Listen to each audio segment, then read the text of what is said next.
I'm Francis Dearnley, and this is Ukraine, the latest. Today, as Odesa faces renewed attacks down on the coast, we talk Russian espionage and then interview the frontman of Ukraine's most famous and influential rock band. Bravery takes you through the most unimaginable hardships to finally reward you with victory. The first duty of my government is security and defence, to make clear our unshakable support of NATO and with our allies towards Ukraine. Kyiv stands strong. Nobody's going to break us. We're strong. We're Ukrainians. It's Thursday, the 5th of December, 2 years and 291 days since the full-scale invasion began.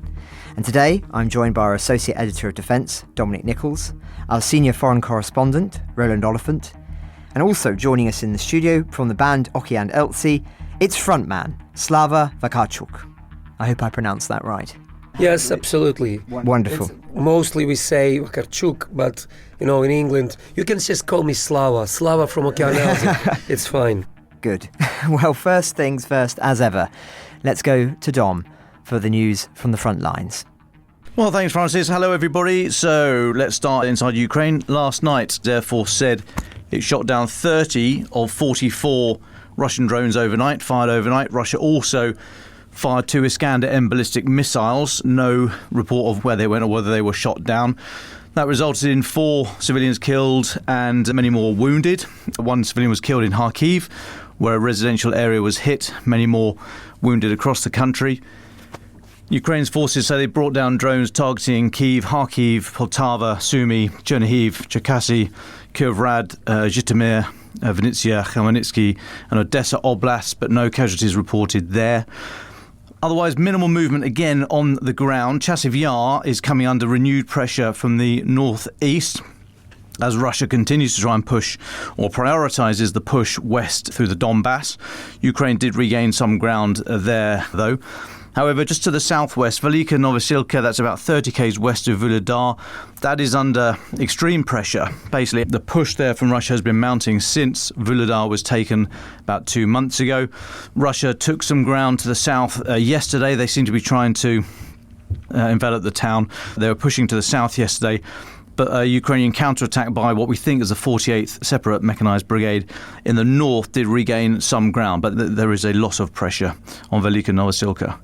Now, elsewhere in the Black Sea, we've not talked about the Black Sea much recently. It hasn't been a huge focus recently, but just to the southwest of Odesa, security consultancy firm Ombre Intelligence said this morning that Russian forces had launched an attack in the early hours of today in the area of Zatoka. That's about 40 kilometres southwest down the coast from Odesa. They were citing Russian-affiliated media as saying that, well, in their words, an unmanned surface vehicle, basically a maritime drone, was deployed against an oil depot at a Ukrainian naval base. An explosion and fire were reported there at about 05:30 this morning local time. Ambre says there's uncorroborated video footage showing a large column of black smoke rising from the area, and say that if it was a Russian naval drone attack, it would be the first instance of Russia using such a drone in a direct attack on maritime infrastructure. Now, at the time of the incident, Ambre says that there were no merchant vessels present in the Gulf of Odesa, but they note there could have been, but some vessels around there and in Ukrainian waters have been switching off their AIS signal, as the automatic identification signal, basically the sort of the bleep that tells you where they are, aids navigation and, well, safety, basically, because it tells you where the ship is, hence you turn it off. Now, advice from Ambre to vessels conducting any operations around the Black Sea ports is to carry out, as you'd hope they would do anyway, a comprehensive dynamic voyage threat assessment. But they also say, Ambre say, any crews listening advised to remain within each vessel's designated safe muster point during any drone attacks on infrastructure, and that safe muster point, they say, should be located above the waterline, amidships and low down in the superstructure. So in case you are listening and that is of relevance to you, I suggest you have a look at Ambre and adhere to that. Now, elsewhere, Dutch Foreign Minister Casper Veldkamp, speaking this morning, says that the Netherlands are going to provide an additional 23 million worth of aid to bolster Ukraine's air defences and cyber resilience. This comes in the wake, you'll remember, of the $725 million weapons package for Ukraine announced by the US on Monday. Politico reporting today, they're relaying words from US House Speaker Mike Johnson, must have been speaking yesterday, who said he will not put to a vote a request for an additional $24 billion of aid to Ukraine, following reports that Joe Biden may have been making moves around Congress to try and get further assistance for Kyiv before he leaves office. Now, Politico are saying that roughly $16 billion of that sum would have gone to restock US arsenals, whilst the remaining $8 billion was going to go to the Ukraine Security Assistance Initiative. I don't really understand this, because I understand the political position of people like Mike Johnson and others in their view about aid for Ukraine, but this is going to restock the US shelves. Anyway, so I think it's a little bit politics overtaking sensible policy, really. But anyway, Mr. Johnson was quoted, he rejected the move, saying, "I'm not planning to do that," when asked if he would add aid for Ukraine to a further resolution for funding from the government. And he said, "It is not the place of Joe Biden to make that decision now. We have a newly elected president, and we are going to wait and take the new commander-in-chief's direction on all that. So I don't expect any Ukraine funding to come up now." And that's us quickly up to date, Francis. Well, thanks, Dom. I'm going to lead with espionage today. There's been a major bust here in Britain, which is making the headlines, with the downfall of a multi-billion-pound Russian money laundering system, which helped launder criminal money obtained by Russian hackers through Britain via drugs gangs, exposed in a massive international sting. Now, our understanding is it was run by two Russian millionaires whose organisations have connections with Moscow's Federation Tower. The network has been used by hackers to free up cash and assets, helping to fund Russian spies in other countries, as well as assisting individuals and organisations seeking to bypass sanctions imposed following Putin's invasion of Ukraine. It's a really interesting story, and one I do recommend reading in full. It has all of the ingredients that one would expect. It's got car chases, it's got honey traps and banknotes wrapped in elastic bands. We'll have a link to that in the show notes. But speaking of honey traps, next week we're going to be looking deeper into a sophisticated UK-based spy ring, which has just been exposed here in Britain, one that passed secrets to Moscow for nearly 3 years and gathered information on targets across Europe. So again, watch this space on that, another important story which exposes how these networks operate. Indeed, the Czechs today have said that Moscow is behind 100 suspicious incidents across the continent. To quote its foreign minister, this year there were 500 suspicious incidents in Europe. Up to 100 of them can be attributed to Russian hybrid attacks, espionage and influence operations. Europe needs to send a strong signal to Moscow that this won't be tolerated, he added. Now, staying in Europe, the Organisation for Security and Cooperation in Europe, often known as the OSCE, is meeting at the moment. The intergovernmental organisation comprising member states in Europe, North America and Asia. It has its origins in 1975. Its predecessors came together during the era of the Cold War to form a forum for discussion between the Western Bloc and the Eastern Bloc. It still serves something of that purpose today, though there is anger that the Russian Foreign Minister Lavrov is being allowed to speak there, with representatives of some countries walking out this morning, although not as many as in some previous meetings, which is leading to some comment. Now, another interesting snippet of news: Russian ships fired signal munitions at a German military helicopter in the Baltic Sea. That came from the German Foreign Minister yesterday. Now, the reason we've not put that in the military segment by Dom is because we don't know when this took place. It may not be a recent development, but it's interesting the timing that this has been announced, with NATO foreign ministers in Brussels at the moment, and of course the political battles within Germany at the moment of its support for Ukraine. Could this be a desire to signal the dangers of so-called escalation, or is this evidence being used by some as the fact that Russia is being extremely aggressive against all forms of international forces in Ukraine and around it? But let's just very briefly zoom out to the wider world before we get to our guest. The events in South Korea, when its president declared that he was imposing martial law earlier this week, which led to protests on the streets and impeachment proceedings against him, is going to be very interesting in its significance on the Ukraine context. As we've discussed, Seoul was becoming increasingly concerned about North Korean ties with Russia, strengthened by this war, signalling that they may go further in their support for Kyiv as a consequence. Many are wondering, is that now in jeopardy? Has Seoul's credibility been shaken by this? We will have to see, but suffice to say, the parliament has fought back robustly against the actions of the president, and I don't think any speculation is really taking place there that democracy is threatened or anything like that, but it is clearly a massive move that has backfired by the president there, and one that will no doubt be reeling in that region for a very long time to come. Of course, another region at the moment reeling from recent activity is the Middle East. Reports broke just before we came on air about half an hour ago that Syrian rebels have reached the centre of Hama city, a further body blow to the Assad regime and by extension their Russian allies. Again, we should continue to monitor that for the actions that Assad takes indeed, and Putin too. And just lastly, in yesterday's episode, I interviewed Andriy Yermak, the head of Zelensky's presidential office. Since our meeting, he has flown to the US to meet with Trump's advisors. So listening to that interview will give you a sense of the Ukrainian pitch at this vital moment. And I mention it here because the outgoing US Secretary of State Antony Blinken said yesterday that Ukraine needs to make hard decisions about conscripting troops to fight. To quote him, he said it is critical because even with the money, even with the munitions, there have to be people on the front lines to deal with Russian aggression. Getting younger people into the fight, we think, many of us think, is necessary. Right now, 18 to 25-year-olds are not in the fight. So those are the words of Blinken. And of course, as listeners will know, Kyiv has been very unwilling to conscript under 25s, worrying about the demographic challenges that the country faces and other issues. But I mention it here because I expect we'll see rhetoric like that out of Washington only increase in the coming weeks.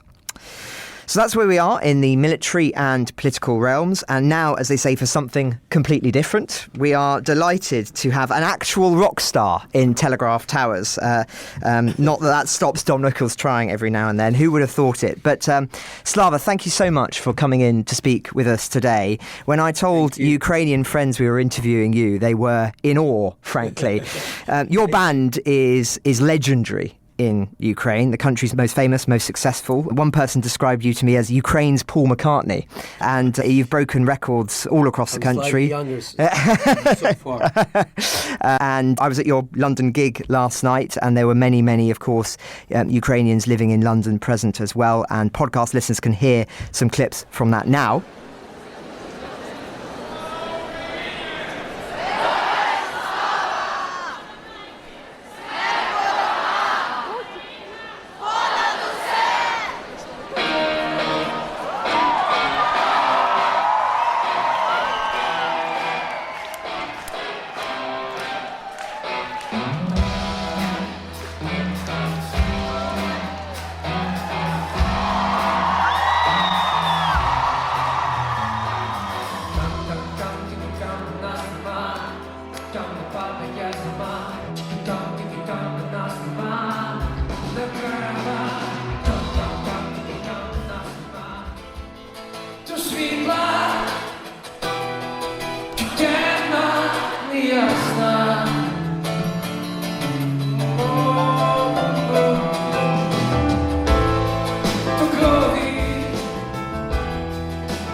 Let's make it to another next 30th anniversary together. So, does that sound like a plan?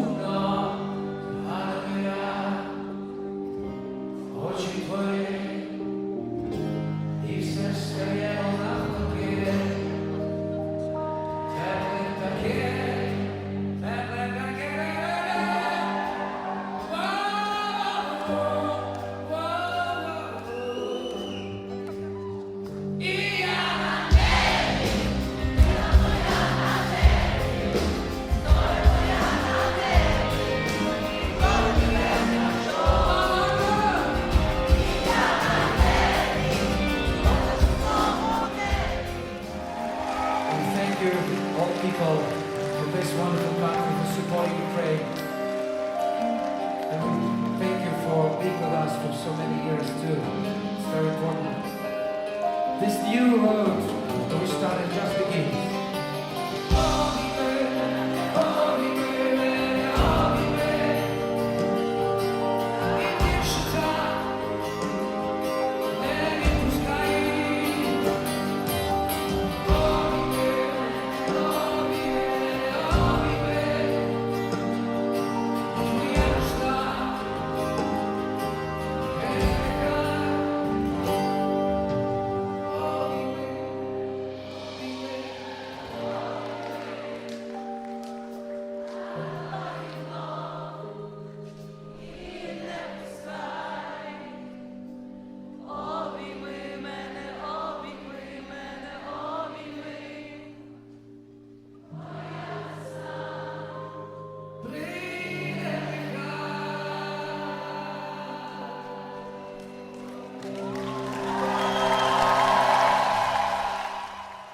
But let's begin at the beginning. The band was founded in Lviv in 1994, so celebrates 30 years this year. Before we get to your current tour and the significance for the war, take me back to that period just after independence.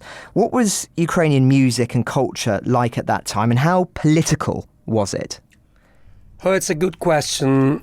1994, most of Ukraine was still under strong influence of the, Soviet legacy, Soviet past. It was, I have to admit, it was a typical post-Soviet society.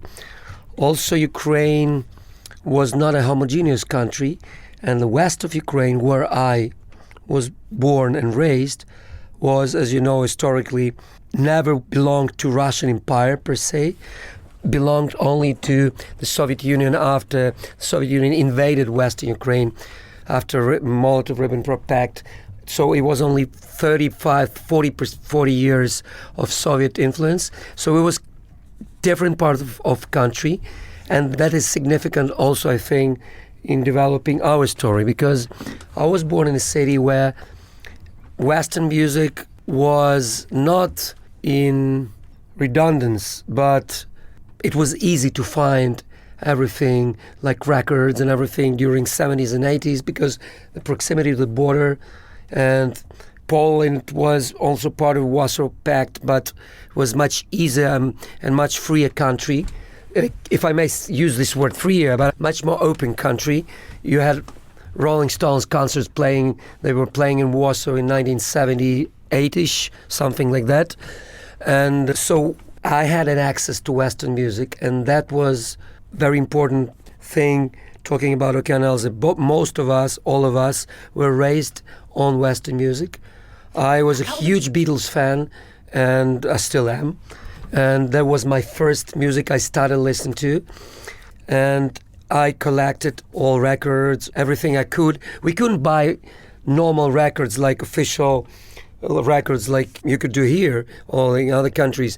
But you could find tapes, cassettes with all these kind of things. So I got this collection, and then through the Beatles, other music, by the way, mostly British classic rock like Pink Floyd or Led Zeppelin, or then black music and everything. So I was raised on mostly on that music as my friends from the band. But the majority of my classmates, they listened to pop music, which was popular there, and a lot of Soviet Russian influenced music. And it was such a big gap between our niche gang and then the majority. So we started our band in a situation when not most of our future audience fancied this kind of music. So we were like early adopters of this new rock sound that emerged. We didn't have popular rock music before 1990 something. There were some bands in Moscow which were like started to emerge in the mid 80s and late 80s, they were much more political. Ukrainian rock music that time was not political. It was closer to progressive rock, art rock, this kind of thing.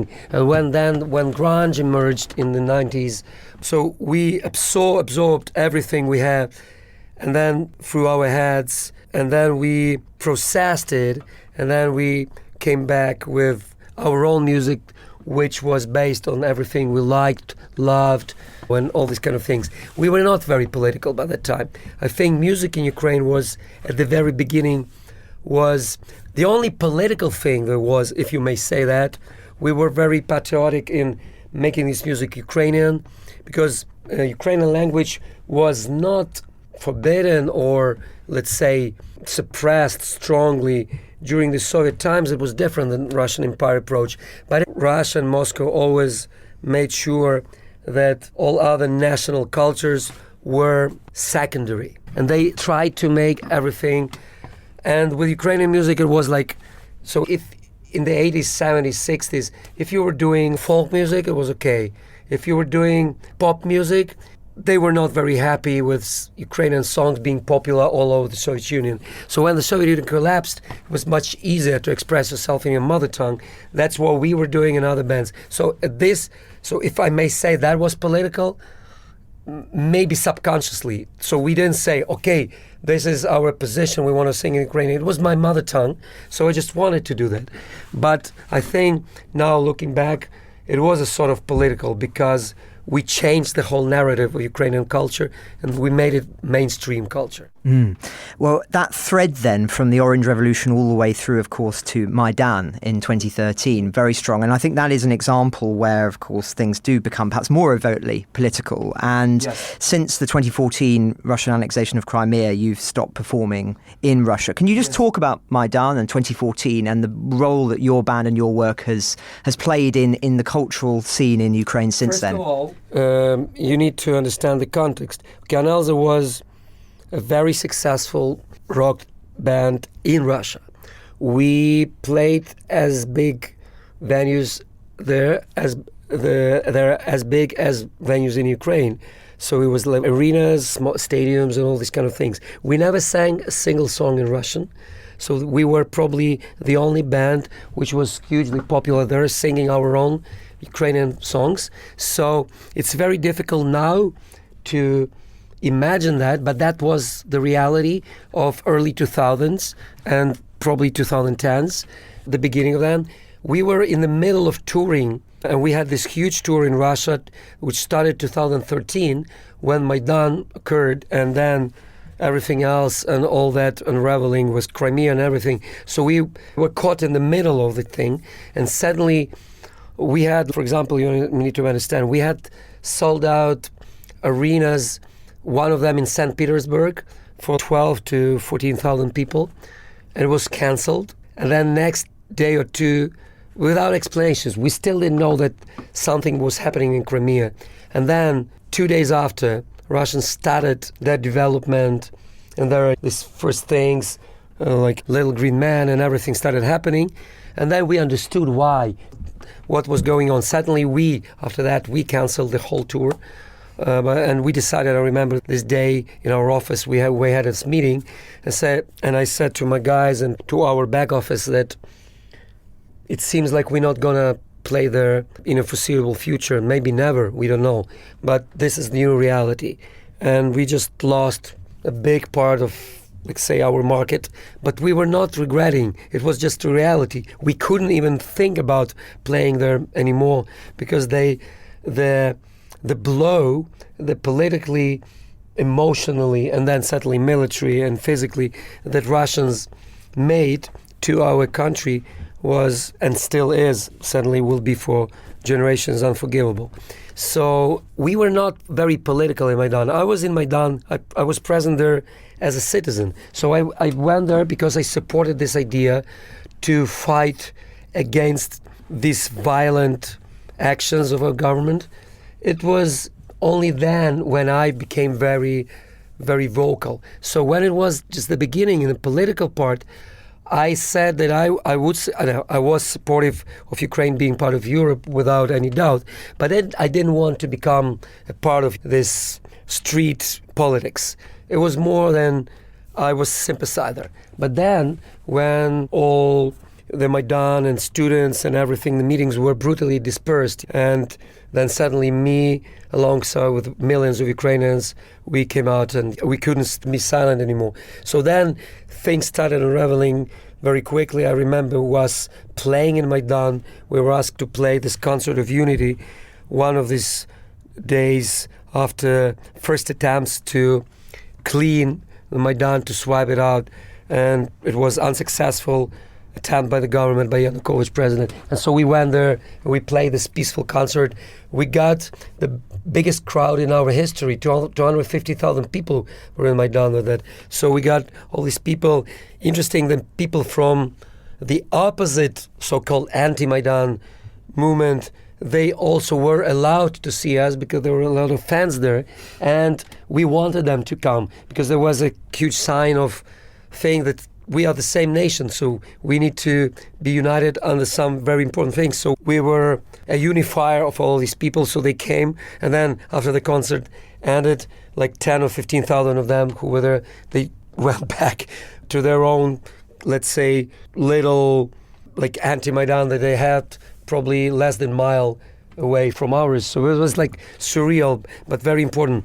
But that was still a peaceful part, and then horrible things happened. So from just being a sympathizer, me and my guys, we, found out ourselves in the center of this thing, like 2 months later. But let's go to during the full-scale invasion. You joined the Territorial Defence Battalion of Lviv Oblast. That's correct. And so tell me about that and why you thought that was so important. There were two reasons. Number one reason was, I think it was a good example. I mean, if you do that, like you show this example for other people, for, let's say, I don't like the word ordinary people, but if someone who is considered a celebrity or well-known person goes to the conscription point, then that's a good example for everyone. Interesting that there was no need to facilitate other people. There were lines back that time standing to the conscription points, and people wanted to volunteer. Number two, I just thought it was the right thing to do, to come and propose myself to be useful in the part of the resistance which can be, effective and useful. So I came there and said, I don't know what I can do, but I'm a trained psychologist. So I had, in Ukrainian universities, you're obliged to have a basic military training, one universities. So at the end, you are like officers of reserve. So I was trained military psychologist. So I actually came there and they say, look, it's very obvious. So that's what you have to do. So go and boost the morale of our guys, of soldiers, and just do what you always do. Sing songs, meet with them, just do something that they make them more strong, make them happier, make them just more relaxed or whatever. And so then when I started all these meetings with soldiers on Frontline, and since then I've been given more than 280, I think closer to 300 performances already on Frontline and not far away. So yeah, and I'm still doing it. Well, and you're on a worldwide tour at the moment. As I say, I was at the gig in London last night. But just can you tell me about the fundraising project that goes alongside that? Because it's not just a raising awareness of the issue of Ukraine and what's going on at the moment, but it's also raising money for a specific element, isn't it? Yeah, first of all, we try to combine things and to kill multiple birds. Number one, and most important thing, I still believe that it's a informational campaign, so to spread a word about Ukraine and to keep people focused on Ukrainian issues, because alongside with Ukrainians there were many Brits yesterday, and like friends and relatives and stuff, and even people who are interested in our music, because just recently we started singing in English, so we a little bit we expand our audience day by day. So it was important, and I still think it's number one, because through music, through culture, you can resonate with people in a more effective way, especially now after 2-3 years fatigue of people from war much more effective way than just showing them news from the front line, because people tend to get tired from everyday news from war, from frontline. And what we do, I think, it's probably works with people's minds and hearts in a more subtle way.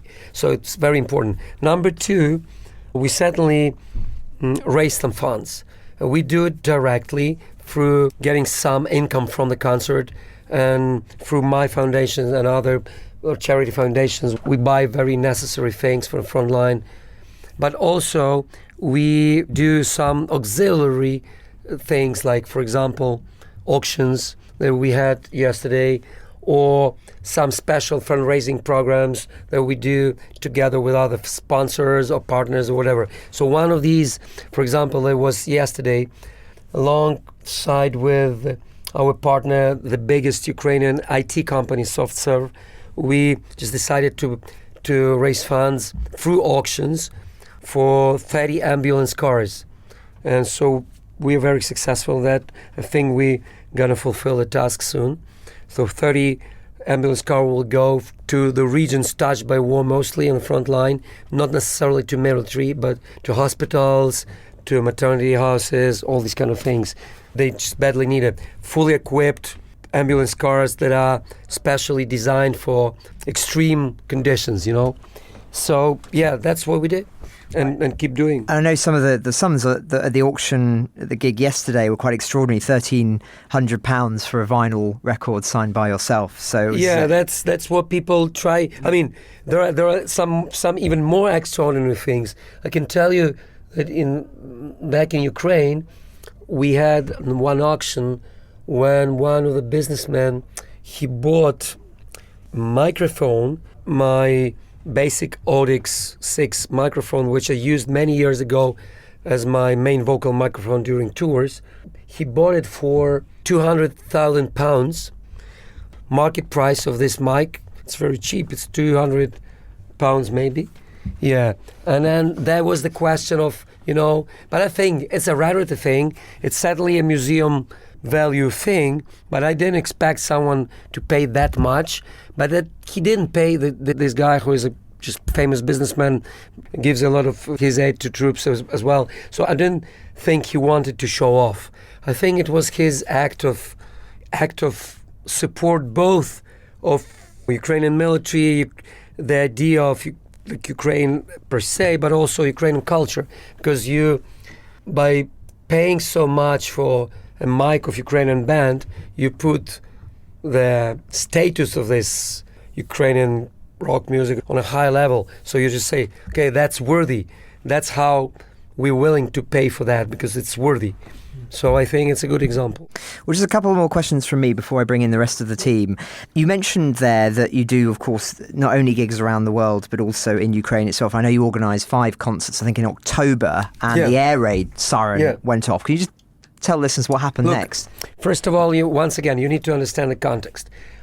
We're living in a very surreal, not to say absurd, situation where, from one point of view, Ukraine has a lot of security issues. Air raids, sirens, shellings, really difficult, really extreme, really dangerous. From the other point of view, people get used to everything. So if your listeners can imagine, suddenly they were not witnessing, but they had grannies or whoever witness London under Blitz. It's every day, it was a horrible day, but still you had to function. So you had shops working, offices working, cafes working, pubs working the nights. So people have to live. So that's what happened in Ukraine. People still live not normal, but normal life. And you've been there many times, places like in Lviv, Kyiv, Dnipro. You see a lot of people on the streets. You see cafes open, restaurants open. And so people also want to enjoy their own music. Now, you can't get a lot of people together like stadium concerts. It's impossible, because you certainly need to go to hide when there is emergency. So, because it's dangerous to expose so many people, like imagine something can happen. Because for God's sake, I don't want that really happen, but it can. So you're only confined to smaller venues, like the capacity of 1,000 or something, like clubs or theaters or something like that. But then there is one venue in Ukraine, which is sport arena in Kyiv, which has a lot of place underground to cover bigger crowds. So that's the only place Okean Elzy could play. Because we're a stadium band, so we decided just to make 4 or 5 concerts like a residence there. So we got like 60,000 people in these 5 days. And in 4 days we were lucky, it was okay. And then the 5th day was emergency, and siren raid started to sound like 20 minutes before the end. So we still didn't cancel the concert because we were almost done, but we didn't make 3 songs to encore. And we had to stop and cancel. And then we felt like we didn't say everything. So it was something we had to point a period, you know? And so we decided to join people in the underground. Actually, it was like literally underground, the metro station. So we went there with our guitars. I took megaphone and we started singing songs. So we probably had half an hour with people. It was crowd singing, big flash mob. I really enjoyed it.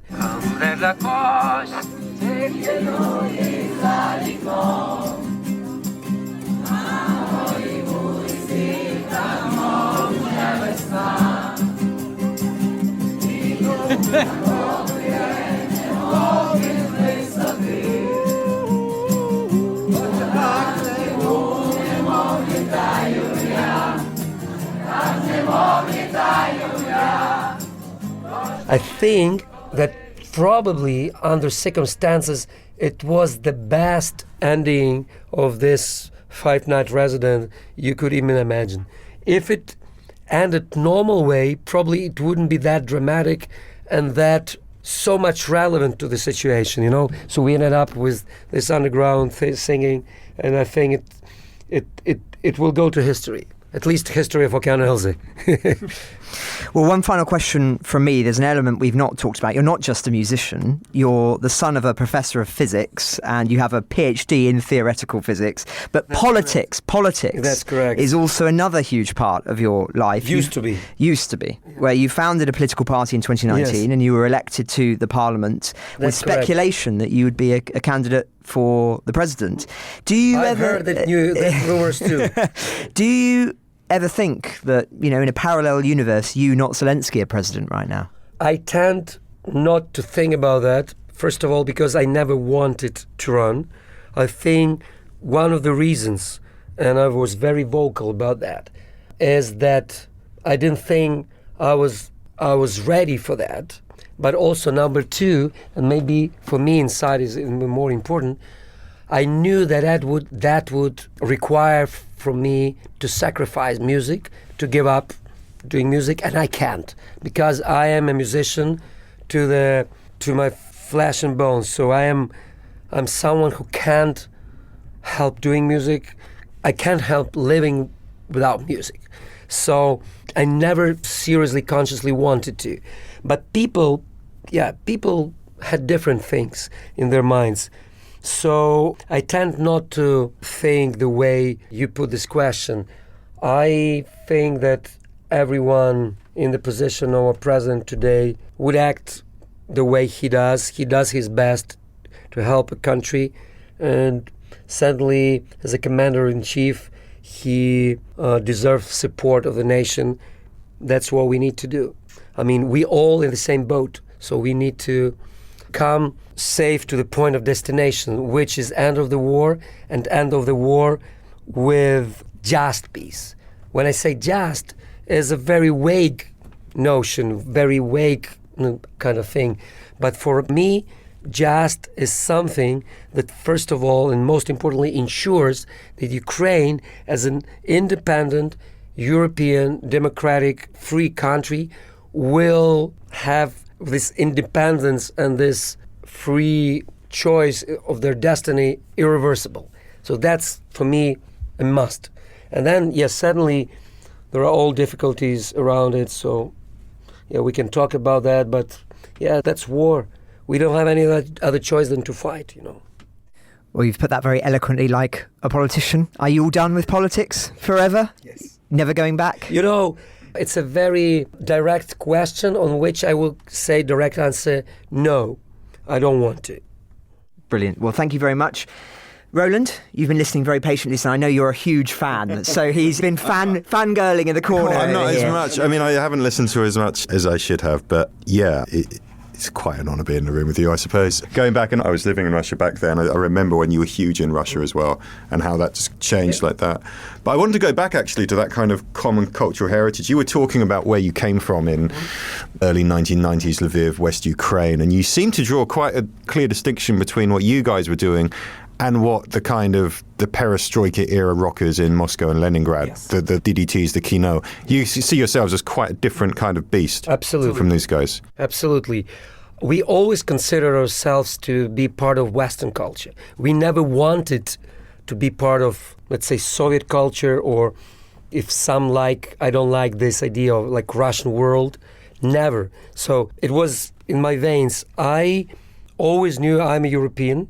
I always knew, maybe because it was a narrative in the Western Ukraine, even during the Soviet times, nobody seriously treated Moscow as like our real true center.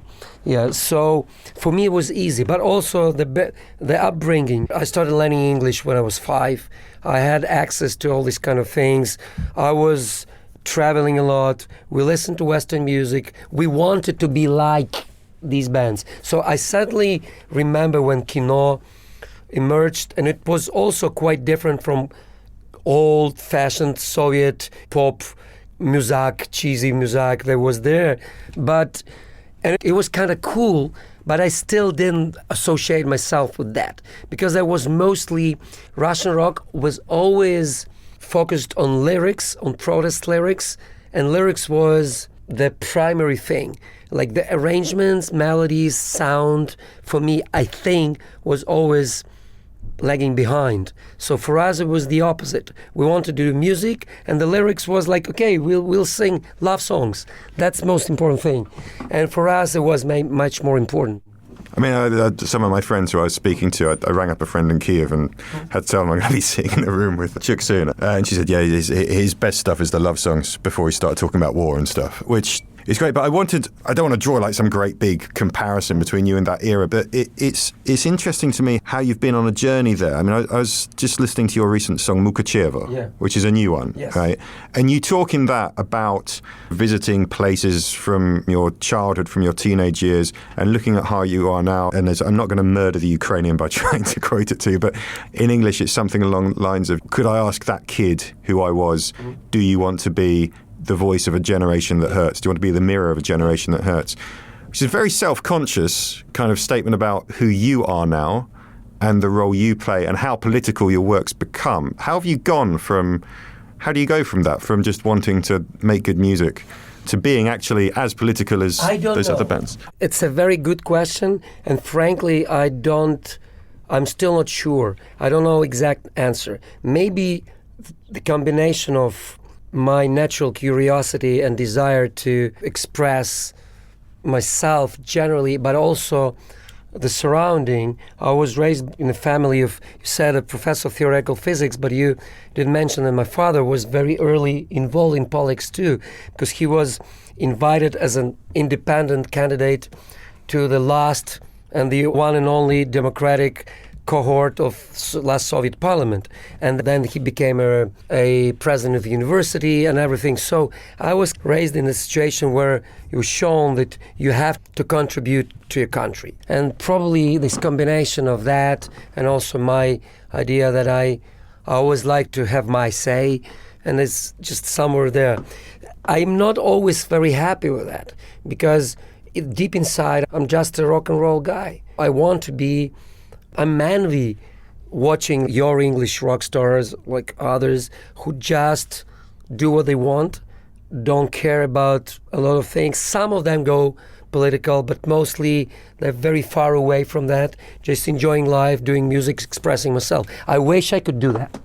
Unfortunately, we don't have privilege for that because in our country, we can't abstain. We're still too early. I think people in this country, they have privilege to say, I don't want to talk about politics. It's far away from me. It's all these dirty things happening.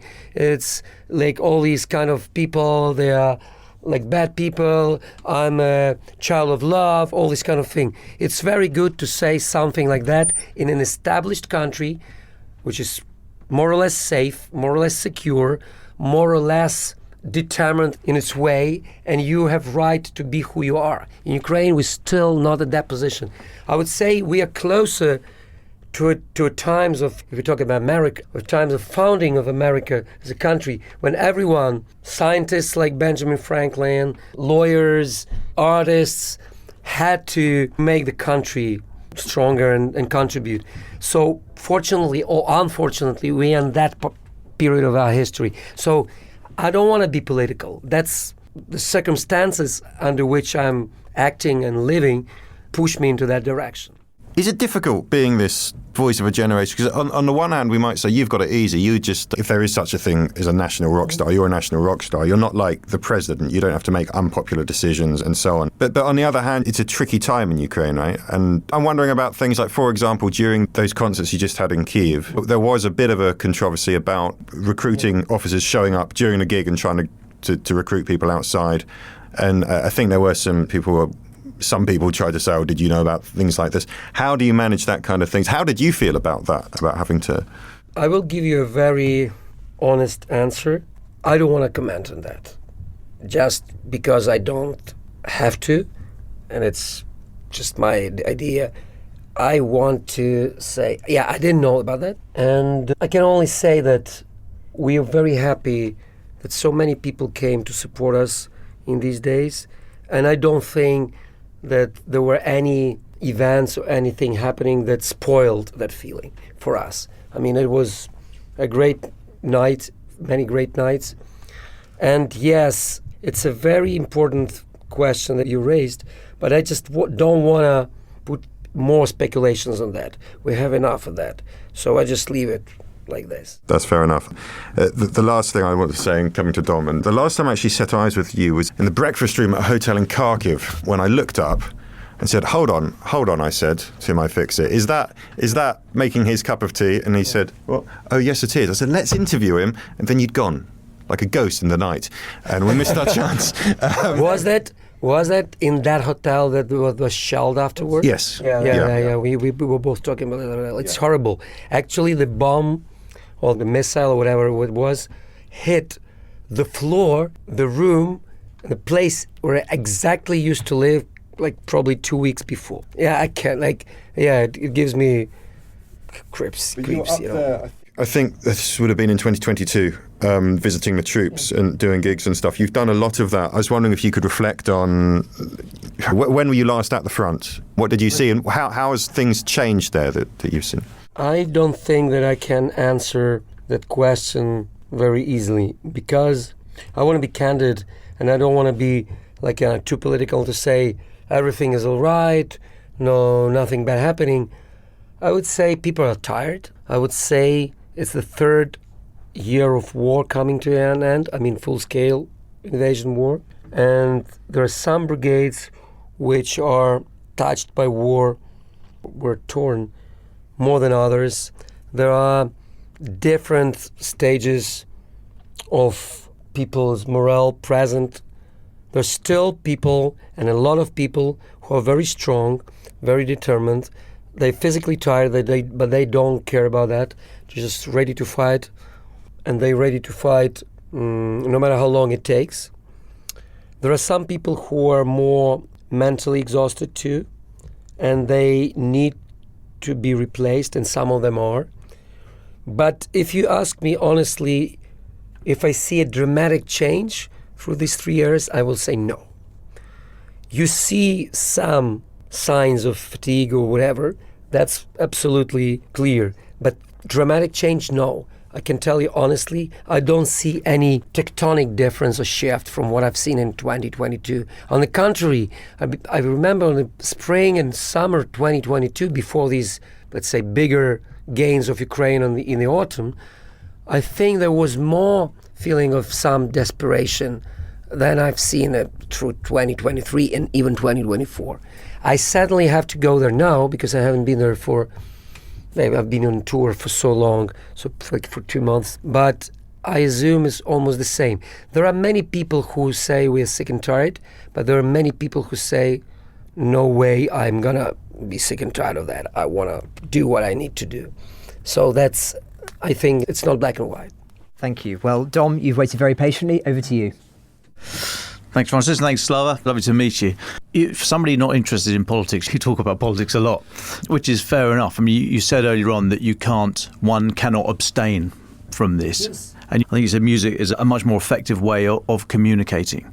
Now, I take your point that you do not want to be a political figure, but you are in a position of cultural leadership, and your band is the embodiment of your national spirit and resolve. So I'm afraid you are a political figure, possibly reluctantly so, but you are a political figure, and you are very engaged, with a lot of particularly young people. So I don't mean to insult you with this question, but I have to ask, where do you stand on the conscription issue? A lot of the people you play to, a lot of the people who support your music are exactly the young people who are not being mobilised because of their age. Do you think the conscription age should be lowered? It's a very difficult political question, which I will leave to politicians. I don't want to comment on that. I say it's a very tough and very difficult question, but I will say something I want to say, because I remember you were talking about some foreign politicians talking about that. It's an egg and chicken thing, because if you say that you need to have more people to fight, I can say the opposite. We need more ammunition and more weapon and more everything to give that to people so they can fight.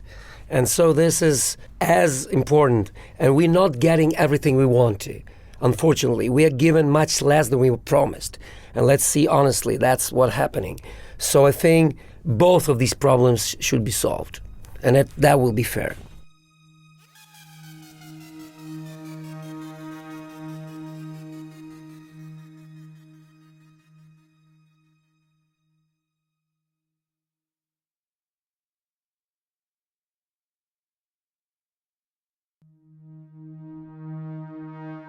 Well, thank you very much, Slava, for your time today. You will come to you last for your very final thoughts. I'd be interested actually to hear a little bit more about why you chose now to be releasing an English album. But just hold that thought for a moment. If I could go, first of all, to, Dom again, for your final thought. Okay, thanks, Francis. Sorry if this is a jarring transition, but I note Armenia's Prime Minister, Nicholls Pashinyan, said yesterday that Armenia has effectively reached, in his words, the point of no return regarding its membership of the Collective Security Treaty Organisation, the Russian-led grouping.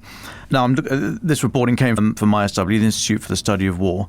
Pashinyan criticised the CSTO allies for failing to respond to Azerbaijan's encroachment on Armenia's internationally recognised territory in 2021 and 22, so much so that Armenia no longer participates in CSTO activities or policy making.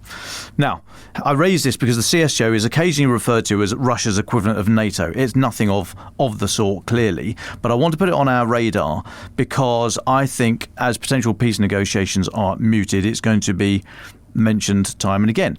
In the context of any role for NATO or troops from NATO countries, potentially an Article 5 light scenario that we've discussed here before, might be countered by Russia demanding a role for the CSTO, knowing that any areas policed by that organisation would be much less robust in standing up to any potential Russian provocation or aggression. Now, I might be leaping too far ahead here, and I know Kyiv would be unhappy with the CSTO having a role, but they may not get a vote on this. They might have to concede on that point. But I just think we're going to be hearing a lot more about the CSTO in 2025 as negotiations are mooted, and we just need to know what we're talking about and why Putin, I think, would be very happy for that to be in the mix, and he will try and big it up as an equivalent to NATO in order to give it a bigger role than it absolutely deserves. Well, thanks very much, Dom, for that. Roland, you next. I don't have a final thought. I just have extra questions I'd like to ask Slava, but I know we're out of time. So skip me. No, it's a big one, though. I was wondering, like, the war, And this is a rock star question. It's not a hard political question. I'm not going to backsman you. Look, before you say something, it's not that I want to hide from political answers. I just think that a person like me will not bring more clarity and more calmness to a very complex picture now by answering hard political questions. So I'm just trying to abstain and leave it to those who have to do it anyway. So this is it. It's not about me. It's about other people making that answers. I would rather answer on something that I think my answer will be effective, Let me then ask. I think the war, it brought a lot of attention to Ukraine. I mean, a lot of people, anecdotally, we might say, a lot of people didn't know where Ukraine was on a map. That's probably not quite true, but it got a lot of attention. And it obviously gave a high profile to Ukrainian culture, to Ukrainian rock music, but other stuff, Ukraine stuff. I was wondering if you feel like that big wave of interest, whether that's now receding, whether people are forgetting about Ukraine, or whether it's being sustained and Ukraine's cultural presence in the world will have a sustained boost from this war. So this is a great question I was waiting for. I think that yes and no. Obviously, you can't be in headlines for years. That's obvious. And Ukraine as a topic, as a nation, as a country, as a name, as a brand, was certainly much more popular or much more Googled a year, 2 years ago than now. It's normal. People can't be happy watching headline news from the Frontline 24/7 for months or for years. It's okay. So I think that from politically, suddenly the interest to Ukraine, unfortunately, is lower than it used to be. That's why I think culture as a very important part of nation's profile can step in, because culture is in a very privileged position. If you're doing something great that comes from your heart and resonates with heart with other people, it can stay longer, or maybe for a very long time. You can stay connected with other people in other nations. For example, if you do great movies, if you write great books, if you do great music, if you, have great ballet or whatever. So people are going to love that no matter are you in headline news or not. So a good time to introduce yourself is right now, or it used to be for these 3 years or something, because at least people turn their attention to that probably with bigger interest than it used to be before. And they are ready to give you time, to give you opportunity to introduce yourself and express yourself. And then it can have much more lasting effect. And that's why we decided to release our first ever English album. It's not that we did it for political promotion or whatever, no. But we thought that probably if we contribute to this general idea of Ukraine to promote ourselves to the world with our album in English, making songs that we love, that sound a little bit different from classic of Okean Elzy, but probably close and more familiar to ear of British, American, and other listeners, that can build these bridges between us and you and your audience, which can be much more robust and much longer lasting than any political kind of stuff happening. And I still believe that's most effective way. I always give an example that imagine something bad happening, I wish it never happens, but with country which culture or cultural impact is huge all over the world. Italy with their cuisine and opera and sport cars and everything and fashion. People will be sympathetic so much all over the world because they all love it. They know that they have the connection. They will say, oh, no, we need, all of us need to defend that country or whatever, because you already established this strong cultural, emotional bond with the whole world. So we need to use this opportunity to establish this bond, to create this kind of connection with the whole world. And we as Okean Elzy, as a band, we want to make our modest contribution to that. Well, Slava, thank you very much for your time today. You've been extremely generous with that time, and I know you've still got to recover from last night, but you do have the final word. So is there anything else that you would like to leave our listeners with around the world? To continue to answer that question, so the album we released is called Lighthouse, and it's now everywhere on platforms. We released it with Warner 2 months ago, a month and something, like October, sorry. And yeah, we would be happy if you guys listen to it. We'll be twice happy if you enjoyed it, if you love it. And yeah, more to come. But so far, these are 10 songs from us. And suddenly, a part of that, you have a lot of Ukrainian songs you can also check out. And this will be maybe my final words for this conversation. And thank you for having me. I think it's a great conversation, great questions.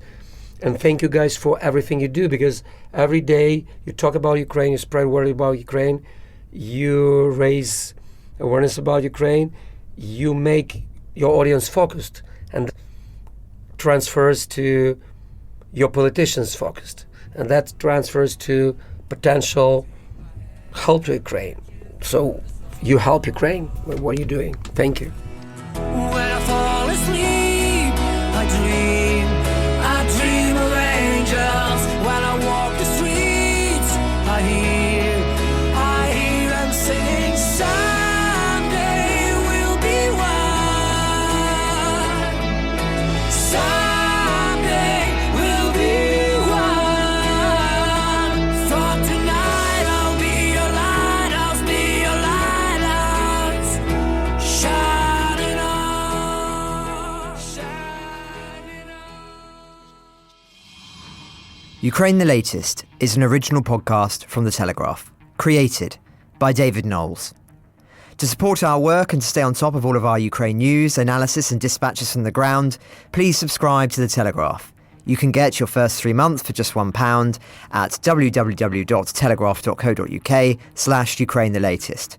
We're also giving university students globally unlimited access to The Telegraph, completely free of charge. Just visit www.telegraph.co.uk/student-sub. Or sign up to Dispatches, our foreign affairs newsletter, bringing stories from our award-winning foreign correspondents straight to your inbox. We also have a Ukraine Live blog on our website, where you can follow updates as they come in throughout the day, including insights from regular contributors to this podcast. We also do the same for other breaking international stories. You can listen to this conversation live at 1 p.m. London time each weekday on X. Follow The Telegraph on X so that you don't miss it. To our listeners on YouTube, please note that due to issues beyond our control, there is sometimes a delay between broadcast and upload. So if you want to hear Ukraine the Latest as soon as it is released, do please refer to podcast apps. If you appreciated this podcast, please consider following Ukraine the Latest on your preferred podcast app and leave us a review, as it helps others find the show. Please also share with those who may not be aware we exist.